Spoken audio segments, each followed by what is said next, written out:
Hello बच्चा लोग, this is Gopal sir and welcome to Eduboosters. यह class BSc third year fifth semester का है और फिफ्थ सेमेस्टर में फर्स्ट यूनिट हमने प्रोटोजोआ पढ़ा दिया है, पोरीफेरा पढ़ा दिया, ये सिलेंट्रेटा स्टार्ट कर दिया है। सिलेंट्रेटा में आपके सिलेबस में शायद मार्फोलॉजी पढ़नी है और जो भी है वो हम क्लियर कर देंगे और पढ़ा भी देंगे। चलिए फिलहाल में हम बात करते हैं जो फर्स्ट यूनिट में हम सिलेंट्रेटा उठाएं। यहाँ पे आपको सिलेंट्रेटा में एक एनिमल पढ़ना है, ओबेलिया, ये क्लियर कर दे रहे हैं। जो हमने आज पढ़ा है बेटा, यह क्या है? ओबेलिया है। इसके पहले सिलेंट्रेटा में हमने जनरल कैरेक्टर दे दिया है, तो उस वीडियो को आप देख सकते हैं। ठीक है बच्चा। रही बात यहाँ पे ओबेलिया की, तो ओबेलिया को क्या बोलते हैं? सी फर भी बोला जाता है। इसको क्या बोलते हैं? सी फर बोला जाता है। ओबेलिया को सी फर के नाम से जानते हैं, और कोई नाम है तो कमेंट करके आप बताएंगे। चलिए अब हम बात करें। देखो बच्चा, एक बात और बता दें कि BSc third year fifth semester का हमने बहुत सारा वीडियो डाल दिया और इसके पहले भी थर्ड ईयर के बहुत सारे क्लासेस ऑलरेडी पढ़े हुए हैं, लेकिन बच्चों का कोई भी रिस्पांस नहीं मिल रहा है, कोई कमेंट नहीं कर रहा है। इसलिए हमको लग रहा है कि अगर आप लोग ऐसे ही करेंगे तो हमको दूसरा क्लास स्टार्ट करना पड़ जाएगा। सो प्लीज़, अगर आप वीडियो देखते हैं उसको शेयर करिए, सब्सक्राइब करिए। अगर आप नए हैं तो सब्सक्राइब भी करिए, जिससे हमको पता चले कि बीएससी थर्ड ईयर में बच्चे आए हैं या नहीं आए हैं चैनल पर। क्योंकि होता क्या है कि अगर इस चैनल पर रहेंगे नहीं आप लोग तो हम किसको पढ़ाते चले जाएं। चलिए एक मिनट हम थोड़ा सा चेक करेंगे, सेटिंग चेक कर लें कि वॉइस प्रॉपर आप लोगों के पास जा रहा है या नहीं। चलिए वॉइस ठीक है। क्या होता है ना कि ब्लूटूथ में इसका कनेक्शन हमको डर लगता है कि अगर रह गया तो आप लोगों के पास सारी चीज़ें जा नहीं पाएंगी। चलिए हम बात करते हैं ओबेलिया की। इसको सीफर क्यों बोला जाता है? क्योंकि अगर हम बात करें ओबेलिया तो कुछ ऐसा दिखलाई देता है, छोटे छोटे छोटे छोटे धागे नुमा, और कुछ ऐसे ब्रांचेस लगे रहते हैं, कुछ ऐसे ब्रांचेस ब्रांचेस ब्रांचेस। तो ये समुद्री फर जैसे होता नहीं है, आप लोग फर देखते हो ना, टेडी वेडी देखोगे तो फर एकदम पूरा लगा रहता है, वैसे ही ये एकदम अपने इससे हाइड्रोराइजा से पूरा अटैच इसके देखे जाते हैं। फर लाइक स्ट्रक्चर ये बना देते हैं क्योंकि ये कॉलोनी में पाए जाते हैं। ठीक है, तो ऐसा स्ट्रक्चर शो करते हैं, इस वजह से इसको सी फर, समुद्री फर बोला जाता है। अब पहले अगर हम बात करें, कोई भी नोट्स आप लोगों को बनाना है तो किस ढंग से बनाएंगे ये भी आप समझ लीजिए। हम तो अब डर रहे हैं कि भाई अगर हम पर्टिकुलर कोई ऐसा वीडियो निकाल दो ओबेलिया के बारे में कि आप नोट्स ऐसे बनाएं तो आप देखेंगे ही नहीं, चलता ही नहीं। तो प्रॉब्लम ये हो जाता है कि हमको वीडियो में ही बताना पड़ जाता है कि बच्चा इसको ऐसे कर लेना। तो ओबेलिया का अगर आप नोट्स बना रहे हो तो पहले जैसे एग्जाम में पूछ दिया ओबेलिया का डिटेल लिखने के लिए, तो आप क्या करेंगे? सिस्टमैटिक पोजीशन या फिर उसका क्लासिफिकेशन हेडिंग डाल के ये लिखेंगे। इसके बाद दूसरे पे हेडिंग आती है हैबिट एंड हैबिटेट। हैबिट देखो हमको यहाँ पे क्यों करना पड़ रहा है, क्योंकि अलग से हम देंगे तो वो वीडियो ही नहीं चल रहा है, मजबूरी हो जा रहा है। हैबिटेट, ये हो गया हैबिटेट। तो दूसरे हेडिंग पे क्लासिफिकेशन के बाद आपका आता है हैबिट एंड हैबिटेट। इसके बाद, क्योंकि पढ़ना तो सिर्फ मॉर्फोलॉजी है, लेकिन ये दो चीजें आपके लिए कॉमन होंगी बेटा। इसके बाद जो आपका पूछा हुआ है मॉर्फोलॉजी, तब आपकी हेडिंग स्टार्ट होती है बेटा वहां से मॉर्फोलॉजी। क्योंकि बहुत से बच्चे क्या करेंगे कि सीधे ओबेलिया स्टार्ट किए, ओबेलिया का ये मॉर्फोलॉजी पढ़ लेंगे और कहेंगे हमने ओबेलिया पढ़ लिया। कभी नहीं। आपको कैसे करना है? इस ढंग से करना है कि उसका सिस्टमैटिक पोजीशन, जैसे हमने प्रोटोजोआ में पढ़ा है, पोरीफेरा में पढ़ा है, हम जानना चाहते थे कि बच्चे क्या करते हैं। बच्चों को फर्क नहीं है, उनको ये आभास ही नहीं है कि कैसे क्लास चलता है, क्या लेना चाहिए। तो प्लीज आप लोग पढ़ाई करो यार, ऐसा करो कि कुछ लगे। चलिए अगर हम बात करें सिस्टमैटिक पोजीशन या क्लासिफिकेशन की, तो यहां पे हमको मिलता है पहले फाइलम, फिर क्लास, फिर आर्डर, फिर सब आर्डर, फिर फैमिली, फिर जीनस, फिर स्पीसीज। यही सारी चीजें आप पैरामीशियम में ऐड करके उनका लिख लेना सिस्टमैटिक पोजीशन। फाइलम क्या है, क्लास क्या है, आर्डर क्या है, सब फाइलम, फैमिली, जीनस, स्पीसीज। यही सेम आप क्या करेंगे? साइकॉन हमने पढ़ा है, साइकॉन में भी यही चीजें ऐड कर लेंगे। अगर नहीं मिल रहा है हम टेलीग्राम पे शेयर कर देंगे, आप लोग जुड़ जाइए, वहां से ले लीजिए। अब हम बात किसकी कर रहे हैं? यहाँ पे सिलेंट्रेटा, यानी यह फाइलम जो चल रहा है वह है सिलेंट्रेटा। सिलेंट्रेटा के अंतर्गत हम क्लास जो पढ़ रहे हैं हाइड्रोजोआ पढ़ रहे हैं। हाइड्रोजोआ मतलब ये सब के सब कहाँ है? हाइड्रो है, वाटर में पाए जाने वाले एनिमल है। जोआ मतलब एनिमल, हाइड्रो मतलब जल में। हाइड्रोआइडा मतलब ये ऑलरेडी जल से ही बिलोंग करेंगे सारे कैरेक्टर। लेप्टोमेड्यूसी, इनके बॉडी पे मेड्यूसा का कैरेक्टर पाया जाता है, मेड्यूसा का कैरेक्टर इसमें देखा जाता है ओबेलिया में, इसलिए इनको सब आर्डर किस में रखा गया, लेप्टोमेड्यूसी। यूकोपेडी, यूकोपीडी, देखो यूकोपीडी का कुछ बहुत स्पेशल वो नहीं है, यूकोपीडी ये फैमिली है इसका, इस फैमिली के अंतर्गत सभी ये आते हैं। अब हम बात करें जीनस और स्पेसीज की, तो जीनस है ओबेलिया, जिसको अंडरलाइन आपको करना ही होगा, और ये कैपिटल लेटर से स्टार्ट करना है। ये पीजीटी टीजीटी का मोस्ट इंपॉर्टेंट क्वेश्चन रहा है कि जीनस का स्टार्टिंग वर्ड कैसे लिखा जाता है। तो स्टार्टिंग में जब आप लिखेंगे तो उसको क्या करेंगे, कैपिटल में लिखेंगे और अंडरलाइन भी करेंगे। जो स्पेसीज होता है वो स्मॉल लेटर से स्टार्ट होता है और अंडरलाइन रहता है। तो जीनस ओबेलिया हो गया, स्पेसीज क्या है, जेनिकुलेटा, जेनिकुलेटा क्या है, स्पेसीज है। अब हम बात करेंगे बच्चा इसकी स्ट्रक्चर की, यानी कि इस ओबेलिया का स्ट्रक्चर अगर हम देखें तो स्ट्रक्चर कह दें या फिर मॉर्फोलॉजी हम कह दें। तो यहाँ पे अगर हम बात करें इसकी स्ट्रक्चर कैसी होती है, look like a plant, plant की तरह यह दिखलाई तो देता है लेकिन यह प्लांट नहीं है, यह एनिमल है। भाई पता नहीं कौन सा साइंटिस्ट कैसे ल्यूकार्ट की वो है, ल्यूकार्ट ने इसका नाम पहले देखा था, पता नहीं किस ढंग से देखा कि इसको एनिमल में रख दिया। यही जो मेड्यूसा वाला कैरेक्टर ना, इसकी वजह से इनको रखा गया था, लेकिन एक्चुअली देखने में तो ऑलरेडी ये प्लांट की तरह ही लगते हैं, लेकिन इनका कैरेक्टर क्या करोगे, मिल जाता है एनिमल से।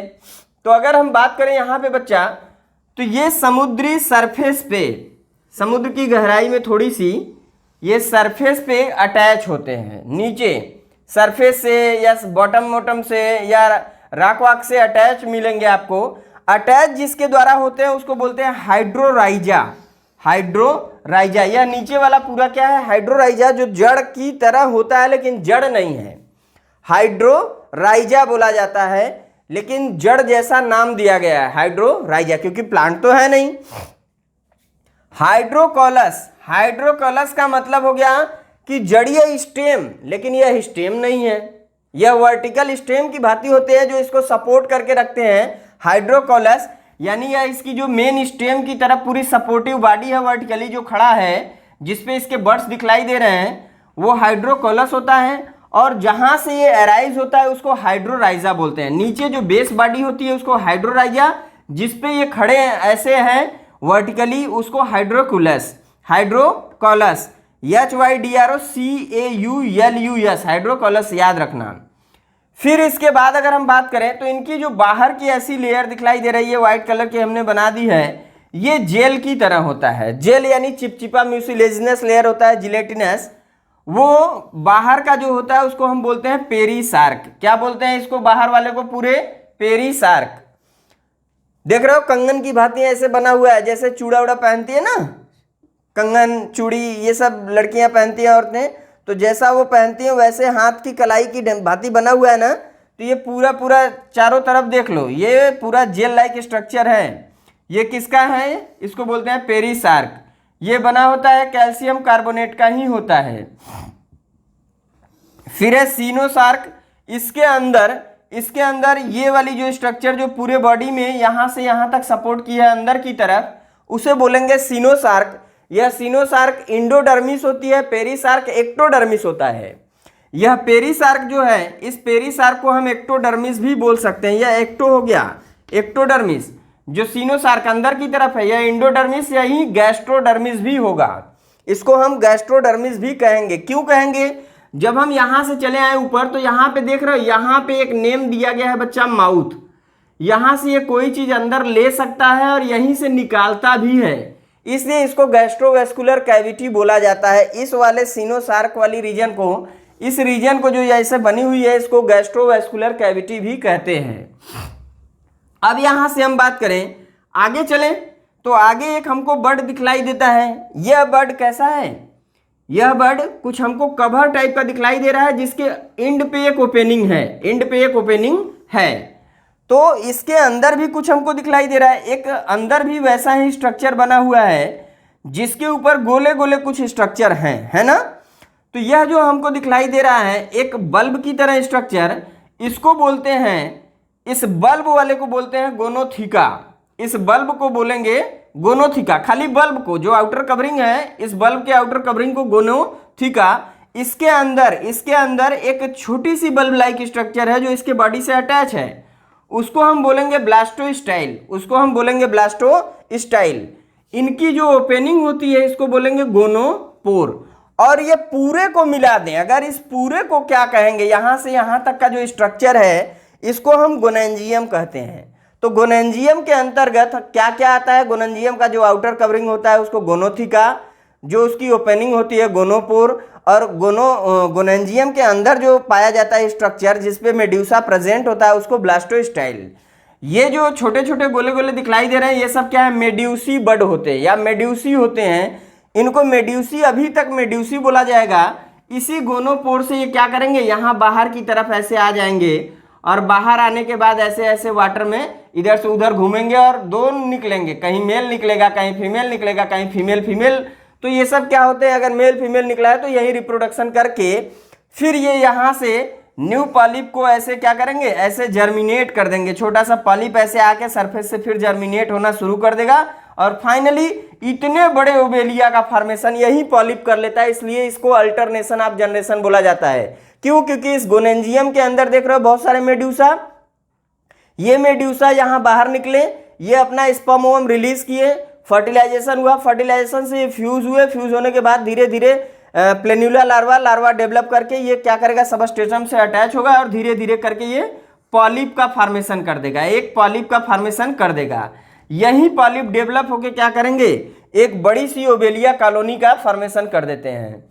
तो आपने क्या देखा कि यहाँ जो गोनेंजियम है, ये गोनेंजियम इसका एसेक्सुअली पार्ट है। यहाँ से सेक्सुअल पार्ट निकला मेड्यूसा से गैमेट्स रिलीज हुए, स्पर्म हुआ, वो जाके पॉलिप बनाए, पॉलिप फिर एक न्यू कॉलोनी की फॉर्मेशन कर देता है जो ओबेलिया बन जाती है।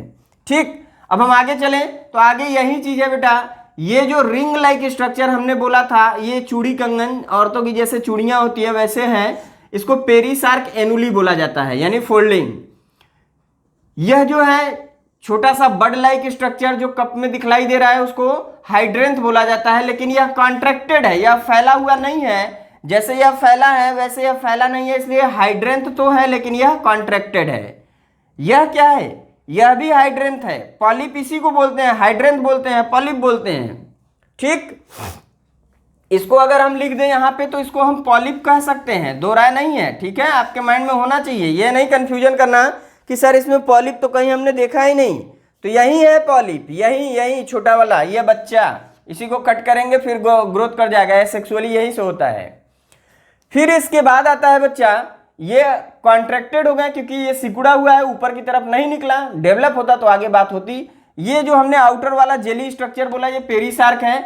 ठीक है, ये पेरिसार्क है। यही जब झड़ता है, ये ध्यान देना, ये झड़ता है, ये झड़ झड़ के एकत्रित होते हैं और ये कोरल्स का फॉर्मेशन कर देते हैं, कोरल्स का निर्माण करते हैं। ये कैसे करते हैं वो सारी चीजें आगे बताएंगे, जब कोरल रीफ ये सब पढ़ाएंगे ना तो उसमें मिल जाएगा। फिर यहाँ पे जहां से इसके ये निकल रहे हैं, थीका वाली रीजन जो निकल रही है ऐसी, जहां से अटैच होते हैं उसको तो बोलेंगे सेल्फ। सेल्फ तो आप लोग जानते हो, सेल्फ पे कोई चीज ऐसे करके रखा जाता है, वही सेल्फ, बेस वाली बॉडी। और यहां से जो निकला हुआ ये पोर्शन है, इस पोर्शन को क्या कहेंगे, हाइड्रेंथ। ही तो हम बार बार बोल रहे हैं। ये हाइड्रेंथ में दो पार्ट है, हाइपोस्टोम, ऊपर की तरफ देखो, ऊपर की तरफ एक छोटी सी ओपनिंग है जिसको हमने बोला माउथ है। इसके बाद ये पूरी जो बॉडी है, इसकी अंदर की तरफ जो पूरी बॉडी है जहां में जिसमें माउथ पाया जा रहा है उसको हाइपोस्टोम, यानी ये आगे की तरफ जाके माउथ का फॉर्मेशन करेगा। और ये पूरे यहाँ जो बाहर की तरफ इसको कवर किया, इसको क्या बोला गया, हाइड्रोथीका। इसको क्या बोला गया, हाइड्रोथीका बोला गया। ये हो गया हाइड्रोथीका। और इस पूरे स्ट्रक्चर को अगर बोला जाए तो हाइड्रेंथ बोलते हैं। सेम यही स्ट्रक्चर यहाँ पे भी है, छोटा सा पार्ट ये क्या है, गोनोपोर। ये हो गया, इसके अंदर मेड्यूसा, बहुत सारे छोटे छोटे मेड्यूसा पाए जाते हैं। अब आप लोगों की जिम्मेदारी है कि प्लीज कमेंट करके बताएं कि क्या इसको नोट्स के साथ आप लोगों को पढ़ना है। अगर नोट्स के साथ पढ़ना है तो हम नोट्स वाला भी पढ़ा दे रहे हैं। चलिए अच्छा, हम आज पढ़ा ही देते हैं, फिर अगले वीडियो में देखो आप लोग कमेंट नहीं करते हो, क्योंकि हम नोट्स के साथ चलो पढ़ा दे रहे हैं, लेकिन आप लोगों का कमेंट न मिलने की वजह से प्रॉब्लम हो रहा है। स्क्रीनशॉट ले लीजिए, फिर हम आगे डिस्कस करें बच्चा। यहाँ पे अगर हम आगे बात करेंगे तो अब पहले स्टार्ट होता है बच्चा, हमने बता दिया कि ओबेलिया के बारे में हमने स्ट्रक्चर आपको दिखा दिया, बेसिक चीज़ें बता दी। ओबेलिया से हम स्टार्ट करने जा रहे हैं तो हम देखेंगे पहले इसकी systematic position, I mean classification जो हमने अभी पहले दिया। सिस्टमैटिक पोजीशन के बाद आता है इसका हैबिटेट, यानी इसका स्वभाव कैसा है और यह कहाँ रहता है। तो ये कैसे होते हैं, ये कॉलोनी में होते हैं या फिर अकेले भी होते हैं। सरफेस से अटैच होते हैं, धागे नुमा होते हैं। कैसे होते हैं, सरफेस से अटैच धागे नुमा स्ट्रक्चर होती है, इस वजह से इन्हें सी फर भी बोला जाता है। ये 80 मीटर तक की गहराई तक पाए जाते हैं। पैसिफिक या अटलांटिक कहाँ, समुद्र में देखे जाते हैं। अब हम बात कर लें आगे की तरफ। It is sedimentary, marine and colonial. ये क्या होंगे, चिपके हुए होंगे, समुद्री हैं, कॉलोनियल होते हैं, हाइड्रोजोअन्स। ये कैसे हाइड्रोजोअन्स हैं, sedentary, marine and colonial. And cosmopolitan distribution, I mean ये सभी जगह जो भी इनका ये रेंज बता दिया गया कि जहां भी पाए जाते हैं वो सभी जगह फैले होते हैं। ये नहीं कि अब बोल दिया गया कि इस समुद्र में है तो यहाँ पे ना के बराबर, चारों तरफ तब फैले हुए आपको मिल जाएंगे। Cosmopolitan in distribution, it is abundant, ये प्रचुर होते हैं इन बोथ, दोनों जगहों पे। बोथ कहाँ कहाँ, Atlantic and Pacific coastal water. Atlantic और पैसिफिक कोस्टल वाटर में एबंडेंट मात्रा में पाए जाते हैं। एंड फाउंड, ये ध्यान देना, and found up to a depth of 80 metre, यानी इससे ज़्यादा तक हम बात नहीं करेंगे, 80 मीटर तक ये देखे जाते हैं। ठीक है, ज़्यादातर 80 मीटर तक ही, इससे कम में ही रहेंगे, इससे ज़्यादा में नहीं। It occurs as asexual and sexual form. यहाँ पे क्या होता है, अगर हम इस ओबेलिया कॉलोनी की बात करें तो यहाँ पे दोनों ही पाया जाता है, असेक्सुअल और सेक्सुअल दोनों फॉर्म पाया जाता है। It is found to attached to rocks. ये कैसे मिलते हैं, जब भी इनको देखोगे ये कहीं रॉक से अटैच होंगे या स्टोन से होंगे, या सेल्स ऑफ एनिमल, यानी जंतुओं की जो ऊपर की कवरिंग होती है उससे अटैच होंगे, या फिर वुडन पिलिंग यानी पेड़ के छालों से अटैच होंगे, या फिर फ्रंट्स यानी लार्ज जो अल्टरनेरिया होता है, लेमिनेरिया होता है, या लार्ज एल्गा आप कह दो, उनसे ये अटैच मिल जाएंगे। इट इज वाइटिस, ये कैसे दिखलाई देते हैं, वाइटिस लाइट ब्राउन।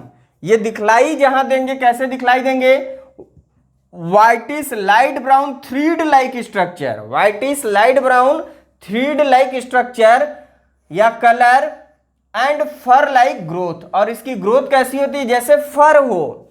यहां पे मान लो इस सरफेस से अटैच हैं, तो इस सरफेस से जब अटैच हैं तो ऐसे ऐसे ऐसे ऐसे ऐसे ऐसे ऐसे ऐसे ऐसे ऐसे बहुत सारे यहाँ पे अराइज होंगे, क्योंकि अल्टरनेट मैनर में तो इसमें स्टेम की तरह पाया भी जा रहा है। अभी डायग्राम हमने दिखा दिया, तो ऐसे ही अटैच होंगे जहाँ पे, तो लगेगा आपको देखने में कि यहाँ कोई फर वर का स्ट्रक्चर है। ठीक है, ऐसा दिखलाई देता है। अब हम बात करेंगे हाइड्राइड कॉलोनी। हाइड्राइड कॉलोनी का मतलब हो गया कि morphology of Obelia colony. Hydride colony का मतलब मार्फोलॉजी ऑफ ओबेलिया कॉलोनी की अगर हम बात करें तो मार्फोलॉजी, ओबेलिया की बात हो रही है। मार्फो मतलब इसका फॉर्म, जो ओबेलिया है यह कैसा दिखलाई दे रहा है, इसके पास क्या क्या पार्ट हैं जिसको हम पढ़ सकते हैं। तो ओबेलिया ऑलरेडी आपने देखा कि ओबेलिया कैसा, हाँ सॉरी हमने अंडरलाइन नहीं किया। आप जब भी ओबेलिया का नाम लिखे, आई मीन कोई भी जीनस जब लिखा करें तो उसको अंडरलाइन कर दिया करिए, नहीं नंबर कट जाता है। और कैपिटल लेटर से भी स्टार्ट करना चाहिए। The Obelia colony is semi transparent. कैसा होता है बच्चा, सेमी ट्रांसपेरेंट होता है, व्हाइटिश या फिर light brown in colour, whitish या फिर light brown in colour. It consist of vertical branching. देखो ये पेड़ की तरह बोले जाते हैं, मतलब it look like a plant but not a plant, it is animal. ठीक है, ये प्लांट की तरह दिखलाई तो देते हैं लेकिन प्लांट नहीं होते, ये एनिमल होते हैं। इसलिए इनकी जो बात भी हो रही है वैसी ही हो रही है। देखो, it consist of vertical branching stem.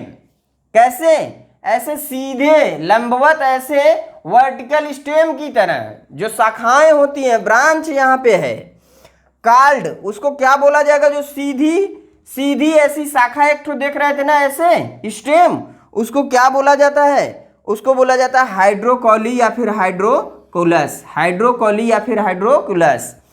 And a base body, ये हाइड्रोकुलस जहां से एराइज होता है, and hydrocaulus arise from hydrorhiza, या फिर and a base body called hydrorhiza, जहां से ये क्या होते हैं? From there hydrocaulus is arise. Clear है बच्चा? जिस हाइड्रोराइजा पे ये अटैच होते हैं। तो ये तो हो गई दो पार्ट, यानी कि यहां से ये हो गया स्टेम हाइड्रोराइजा, नीचे वाला बेस बॉडी, ये हो गया स्टेम। क्लियर है? अब आगे देखें इसमें क्या क्या हमको देखना है। The vertical stem are alternate manner, जो वर्टिकल स्टेम है, ये जो सीधे स्टेम है, ये अल्टरनेट मैनर में है, एक बार इधर, एक बार इधर, एक बार इधर, एक बार इधर, कुछ ऐसा है। बात यहां पे यही चल रही है। इट हैव न्यूट्रिटिव जॉइंट्स, इसके पास एक न्यूट्रिटिव जॉइंट्स है। यहां पे मान लो हमने कर दिया न्यूट्रिटिव जॉइंट्स, जो यंग है, यहां नहीं लिखा है लेकिन हम बता दे रहे हैं, जो यंग है, जिसको पॉलिप कहेंगे या फिर हाइड्रेंथ कहेंगे। तो यहां पे एक ऊपर आपने स्ट्रक्चर देखा था ना, जो एकदम यंग था, खिला हुआ, उसको पॉलिप या फिर हाइड्रेंथ कहते हैं, जिसमें माउथ था, छोटी सी ओपनिंग थी, जिसके द्वारा ये न्यूट्रिशन कर रहा था, फूड को इंटेक भी कर रहा था और वेस्ट मटेरियल बाहर भी कर सकता है। द ओल्डर पॉलिप, लेकिन इसी में कुछ ऐसे अल्टरनेट मैनर पे कहीं आपके जो पहले से राइज हुए होंगे वो ओल्ड हो चुके होंगे, उस ओल्डर पॉलिप की बात की जाए तो ये प्लेस्ड हो जाते हैं इन रिप्रोडक्टिव, यानी ये जगह अपना ले लेते हैं। ओल्डर, बुढ़े होते होते बहुत ज्ञानी हो जाते हैं ना बुढ़े लोग, वैसे ही ये भी प्लेस्ड अपना बदल देता है। जो न्यूट्रिटिव वाला होता है उसका काम खत्म हो जाता है, अब ये बदल जाता है रिप्रोडक्टिव जॉइंट्स में। किसमें? रिप्रोडक्टिव जॉइंट्स में, जिसको क्या बोला जाता है? ब्लास्टोस्टाइल बोला जाता है या फिर गोनेंजियम। तो यहां पे आपको दो जॉइंट्स जो पढ़ने हैं, जॉइंट्स, अब आगे जो हेडिंग होगी वहां होगी हाइड्रोकुलस। पहले आप हाइड्रोराइजा लिखेंगे, हाइड्रोराइजा जहां से ये स्टार्ट हो रहा है, हाइड्रोराइजा इज द बेस बॉडी, फिर हाइड्रोकुलस, हाइड्रोकुलस के बाद आएगा आपका जॉइंट्स। जॉइंट्स में आपको एक पढ़ना है पॉलिप या हाइड्रेंथ, जो एसेक्सुअल और न्यूट्रिटिव जॉइंट्स होता है, और इसके बाद हमको पढ़ना होगा क्या? पॉलिप एंड रिप्रोडक्टिव जॉइंट्स, ब्लास्टोस्टाइल या गोनेंजियम। चलिए हम बात करते हैं बच्चा आगे। स्क्रीनशॉट लेना है तो ले लीजिए, फिर हम आगे बात करेंगे। स्क्रीनशॉट ले लीजिए। अब हम इसके पार्ट के बारे में, आई मीन मॉर्फोलॉजी के बारे में बात करेंगे। यहाँ पे है फर्स्ट पार्ट है सिनोसार्क, फिर है पेरिसार्क और उसके बाद आएगा जॉइंट्स। जो सिनोसार्क है और पेरिसार्क और जॉइंट्स की एक्सटर्नल मॉर्फोलॉजी या इसकी मॉर्फोलॉजी में आप ऐड कर सकते हैं। अगर हम सिनोसार्क की बात करें तो यहाँ पे क्या होता है बच्चा, जो हमने अभी तक ओबेलिया को देखा था कुछ इस ढंग से ऐसे बना हुआ था, तो इसके अंदर की तरफ ये कुछ ऐसे बन के एक डायग्राम जा रहा था। अंदर की तरफ ऐसे आपने देखा था, हमने एक डायग्राम बनाया था, ठीक है। तो ये जो अंदर की तरफ ये डायग्राम है, इसको अगर हम ध्यान दें तो सेक्शन करें तो कैसा दिखलाई देगा। ये बाहर की तरफ हो गया, ये हो गया जिलेटिनस वाला पेरिसार्क। पेरिसार्क के जस्ट बाद अगर हम ऐसे ऐसे ऐसे ऐसे बनाएं, पेरिसार्क के जस्ट बाद, तो ये हमारा लाइनिंग वाला, जो लाइनिंग वाला है ये हम बोल दें एपिडर्मिस। देखो ध्यान से समझोगे तभी समझ में आएगा बच्चा। ये वाली पोर्शन को हम बोल दे रहे हैं एपिडर्मिस, ये वाली पोर्शन जो हमने पर्पल बना दिया एपिडर्मिस, और बाहर की तरफ पेरिसार्क। ये हो गया पेरिसार्क, ये हो गया एपिडर्मिस या एक्टोडर्मिस, इसी को कहेंगे। इसके जस्ट बाद एक ए सेलुलर या नॉन सेलुलर स्ट्रक्चर यहाँ पे पाया जाएगा। और उसके जस्ट नीचे अगर हम बात करें तो कुछ इस ढंग से एक डायग्राम हमको दिखलाई देगा थोड़ा सा। ये हमारा ये वाला जो स्ट्रक्चर है ये हो गया सिनोसार्क, यह है सिनोसार्क। अब आपको समझ में आ रहा होगा कैसे है, ये भी हम दिखा दे रहे हैं। यहाँ पे ये वाली जो पोजीशन है, ये थोड़ी सी क्या है, नॉन लिविंग टाइप की है, जिसको मीजोग्लिया बोला गया। ये वाला हो गया सीनोसार्क, ध्यान देना, ये अंदर की तरफ सीनोसार्क, और ये हो गया पेरीसार्क, ये हो गया एपिडर्मिस। एपिडर्मिस जो सीनोसार्क है, सीनोसार्क एकदम नीचे की तरफ अगर हम बोले तो यही हमारा क्या है, गैस्ट्रोडर्मिस भी है। सीनोसार्क को हम गैस्ट्रोडर्मिस कह सकते हैं फिलहाल में। तो यह गैस्ट्रोडर्मिस अगर हो गया, यह हो गया इंडोडर्मिस या गैस्ट्रोडर्मिस या सीनोसार्क, एक को ही हम बोलेंगे। और एपिडर्मिस जो है एकदम बाहर की तरफ, और इन दोनों के बीच में एक स्पेस बना है जिसमें नॉन लिविंग सेल पाया जा रहा है, जिसको मीजोग्लिया बोला जाएगा। और सबसे बाहर की तरफ, सबसे बाहर ये हो गया पेरीसार्क, जो इस एपिडर्मिस के सिक्रीशन से बनेगा, ये है पेरीसार्क। ये पेरीसार्क, ये वाला पोर्शन एपिडर्मिस, ये वाला मीजोग्लिया जो नॉन लिविंग है, ये ब्लू कलर का जो है गैस्ट्रोडर्मिस या इंडोडर्मिस या फिर सीनोसार्क। क्लियर है बच्चा? अब ध्यान देना, coenosarc it is the non living part of the Obelia. ये जो it is the living part, gastrodermis वाला है ना, it is the living part of the Obelia, ये वाली पोर्शन। अब ध्यान देना, यहाँ अंदर की तरफ ये आपको दिखलाई दे रहा है, ये अंदर अगर हम ये वाला ऐसे खाली भरें तो ये पूरा ऐसे यहाँ पे, इसको अब हटा के देखो, ये वाला पोर्शन हम साफ कर रहे हैं। ये पूरे जैसे एक पेन में रिफिल डालते हो और रिफिल के अंदर इंक होता है, तो पेन के अंदर जो रिफिल और इंक की बात हम करते हैं, वैसा ही यहाँ पे आपको समझना होगा बच्चा। कुछ एक मिनट हम पेन ही ला रहे हैं आपको समझाने के लिए। देखो, ये सबसे बाहर जो पेंट हो गया, ये पेंट क्या हो गया, पेंट हो गया पेरीसार्क। जो प्लास्टिक है, ये वाइट पेंट प्लास्टिक जो है, ये क्या है, ये हो गया एपिडर्मिस। अब ये जो रिफिल है, ये रिफिल क्या है, गैस्ट्रोडर्मिस या इंडोडर्मिस। इस रिफिल और पेन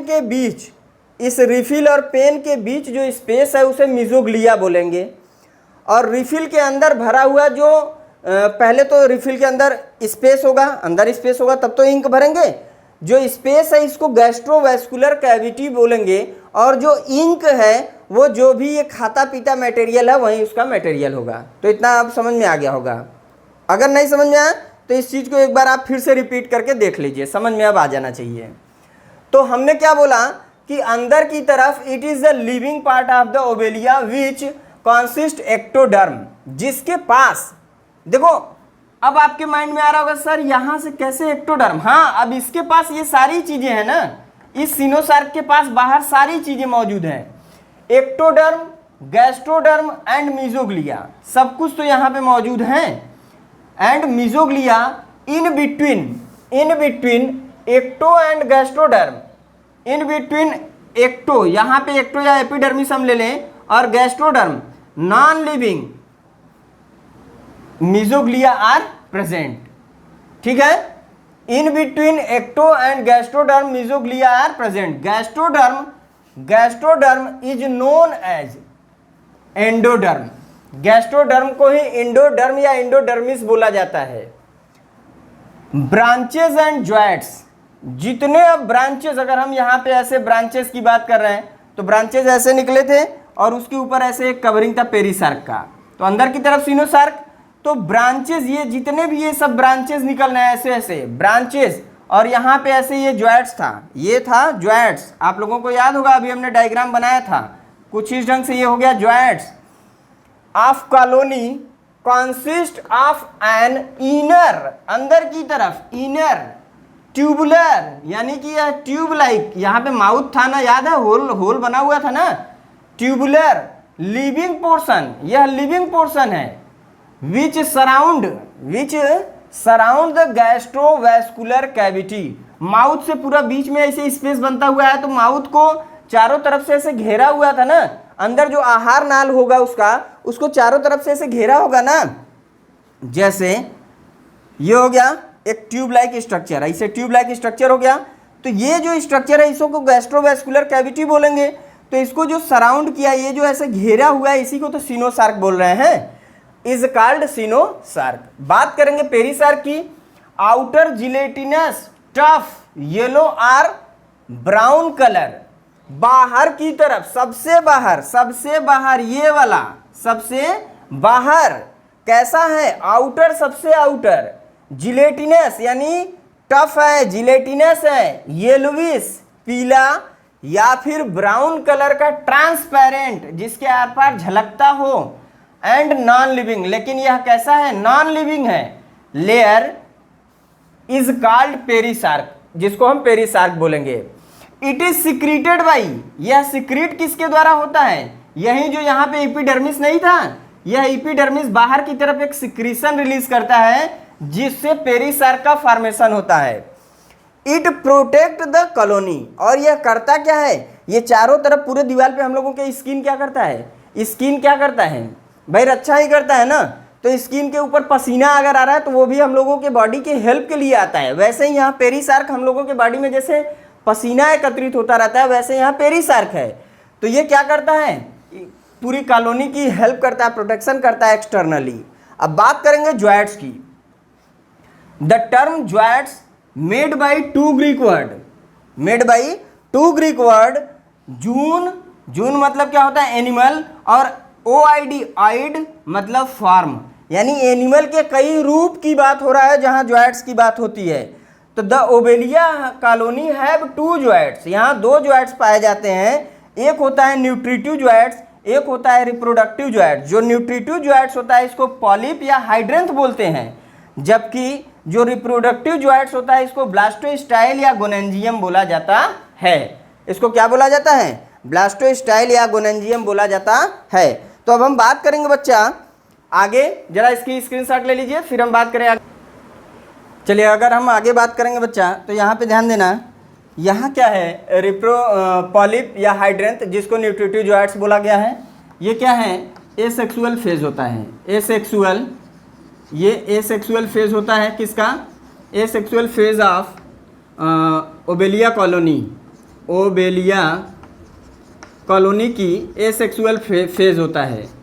प्लस यहाँ पे क्या होता है, माउथ प्रेजेंट होता है, माउथ होता है, फिर टेंटिकल्स होते हैं जो क्या करते हैं, हेल्प करते हैं फूड के कैप्चरिंग में, और यहाँ पे डाइजेशन का एक स्टेप होता है जिससे फूड को इंजेस्ट किया जाता है। इसके साथ साथ ये पॉलिप जो होते हैं ये क्या होते हैं, जब यहाँ से फिजन होता है, इनका फिजन होता है तो ये न्यू बॉडी में एराइज भी हो जाते हैं। ठीक है, ये अटैच्ड होते हैं हमेशा बॉडी से, और यहाँ पे ये क्या करते हैं कि न्यूट्रिशन का काम करते हैं, बाहर से आए हुए मटेरियल को अपने इस टेंटिकल्स के थ्रू, इसका नोट्स आपको खुद से बनाना है, हम इतना समझा के बस चले जा रहे हैं। अब इस टेंटिकल्स के थ्रू अगर यहाँ से कोई चीज़ जा रहा है तो इसको क्या करते हैं, कैप्चर करते हैं, और इस टेंटिकल्स में इसके निमेटोसिस्ट पाया जाता है। इस टेंटिकल्स में इसके क्या होता है, निमेटोसिस्ट पाया जाता है, जिसको दंश कोशिका भी कहते हैं। ये निमेटोसिस्ट जो होता है, निमेटोसिस्ट जिसको नीडोब्लास्ट भी कहते हैं, निमेटोसिस्ट जो होता है दंश कोशिका होता है, यहाँ से जो माइक्रो ऑर्गेनिज्म अगर गुजर रहा है फूड मटेरियल के साथ, तो ये क्या करेंगे कि उसको कैप्चर कर लेंगे, अपने टेंटिकल से फंसा लेंगे, और इनके पास जो निमेटोसिस्ट होता है उससे चुभा चुभा के उसको क्या करेंगे, पैरालाइज कर देंगे। पैरालाइज करने के बाद ये अपने माउथ से क्या करेंगे, अंदर की तरफ ले लेते हैं। तो इस प्रकार से ये पॉलिप जो होता है, ये पॉलिप या न्यूट्रिटिव ज्वाइड्स जिसके पास टेंटिकल्स होते हैं, इसकी सहायता से फूड मटेरियल को कैसे खाते हैं, यही इसका स्टेप होता है। जिसके पास टेंटिकल है, टेंटिकल में निमेटोसिस्ट, जिससे फूड को कैप्चर करते हैं और उसको पैरालाइज करके अंदर की तरफ ले लेते हैं। प्लस इनको अगर कोई भी प्रोटेक्शन करना है तो इसी टेंटिकल्स के थ्रू करेंगे। अब अगर हम बात करें तो यहाँ माउथ हो गया, टेंटिकल्स हो गया, और ये एसेक्सुअली फॉर्म में पाए जाते हैं, यानी कि बहाव के साथ टूट फूट अगर गए, ये टूट गया पार्ट, तो ये किसी सबस्ट्रेटम से जाके अटैच होगा और यंग पॉलिप में फिर नए कन्वर्ट होकर न्यू ओबेलिया कॉलोनी का फॉर्मेशन ये कर सकता है। इसके बाद अगर हम बात करें रिप्रोडक्टिव ज्वाइड्स, तो ये रिप्रोडक्टिव ज्वाइड्स भी क्या है, इसी का पार्ट है, इसलिए ये भी क्या है, एसेक्सुअल स्टेज में sexual form present. In asexual stage, the sexual form is present because it's have blastostyle, यानी यहाँ पे ये पूरे की बात हो रही है, ये क्या है, ये है गोनेंजियम, ये क्या है, ये है गोनेंजियम। लेकिन इस गोनेंजियम के अंदर यहाँ पे अगर हम बात करें, ये क्या है, गोनोथिका, ये है गोनोथिका, ये है गोनोथिका। ये गोनोथिका है, गोनोथिका में यहाँ पे गोनोपोर पाया जा रहा है यानी ओपनिंग, इसके ऊपर छोटे छोटे मेड्यूसी बड पाए जा रहे हैं। जब ये मेच्योर होंगे तो किसके ऊपर मौजूद है, इसको बोला जाता है ब्लास्टोस्टाइल। यहाँ से ये मेड्यूसी बड इस पोर की सहायता से क्या करेंगे, बाहर की तरफ चले आएंगे और ये कुछ इस ढंग से दिखलाई देते हैं, ऐसे ऐसे ऐसे ऐसे रहेंगे। कुछ इसमें मेल निकलेंगे, कुछ फीमेल निकलेगा, वो अपने ऊपर, इनके ऊपर डिपेंड है कि क्या निकल रहा है। ठीक, तो यहाँ से मेल और फीमेल ऐसे निकलते रहेंगे इसमें से, और मान लो मेल फीमेल निकले हैं तो एक स्पर्म एक ओवा रिलीज करेगा और इसके बाद इनके गैमेट्स का क्या होगा, फ्यूजन होगा। फ्यूजन के बाद ये प्लेन्यूला लार्वा का फॉर्मेशन करेंगे। ये क्या होगा, प्लेन्यूला चपकने लगेगा सबस्ट्रेटम से और फिर क्या करेगा, एक यंग पॉलिप का फॉर्मेशन करना शुरू कर देगा, यंग पॉलिप का फॉर्मेशन शुरू कर देगा।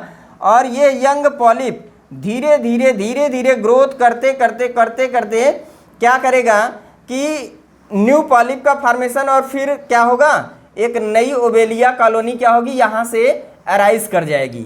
अगर हम ओवेलिया का डायग्राम यहाँ से बनाएं कि ये अराइज कर रहा है ओवेलिया, तो कुछ इस ढंग से आप बना सकते हैं बेटा। ऐसे डायग्राम होगा, यहाँ से ऐसे ये हो गया, इस ढंग से यहाँ से आप टेंटिकल्स दिखा दीजिए। फिर आगे की तरफ ये ऐसे, ये गोनेंजियम वाला पोर्शन। बस इसका डायग्राम बहुत टफ नहीं है, बच्चे टफ कर करके सारी चीज़ें टफ बना दिए हैं, बट ऐसा है नहीं। अगर आप लोग आसानी से भी बनाएं तो इसका डायग्राम आसानी से ड्रा कर सकते हैं। ठीक है बच्चा, ये हो गया यहाँ पे इसका माउथ। अब अंदर की तरफ का डायग्राम कुछ इस ढंग से ऐसे ऐसे आप दिखा सकते हैं। ठीक है, तो ये हो गया न्यू ओवेलिया कॉलोनी। तो कुछ इस ढंग से हमको ऐसे पढ़ाई करना होता है ओवेलिया के बारे में। ये जॉइंट्स हैं जहाँ पे हमको पॉलिप और ये देखना है, पॉलिप और गोनेंजियम देखना है। गोनेंजियम के अंदर जो होता है ये होता है मेड्यूसा। मेड्यूसा में मेल और फीमेल कैरेक्टर पाए जाते हैं। अगर आप कहेंगे तो इसका भी नोट्स प्रोवाइड किया जाएगा, लेकिन आपके ऊपर है, अगर आप कमेंट करते हैं तो। आई होप आप लोग अगर अच्छे से पूरा एंड तक वीडियो देखे होंगे तो पूरा क्लियर समझ में आया होगा। और वीडियो अच्छा लगा तो प्लीज़ चैनल पे सब्सक्रिप्शन जो है वो 19% है और 80% ऐसे लोग हैं जो चैनल पे वीडियो तो देख रहे हैं लेकिन सब्सक्राइब नहीं किए हैं। कोई गिला शिकवा नहीं है, लेकिन वीडियो अच्छा लगे तो सब्सक्राइब कर दीजिए, क्या जाता है यार। यूट्यूब वाला आपसे पैसा लेता तो होगा नहीं सब्सक्राइब करने का, तो सब्सक्राइब कर दीजिए। अगर पैसा ना लगता हो तो लाइक भी कर दीजिएगा, कमेंट करके बताइए वीडियो कैसा लगा। Thank you for watching my video. लोगों को शेयर करिए जिससे सबको फ़ायदा मिल सके।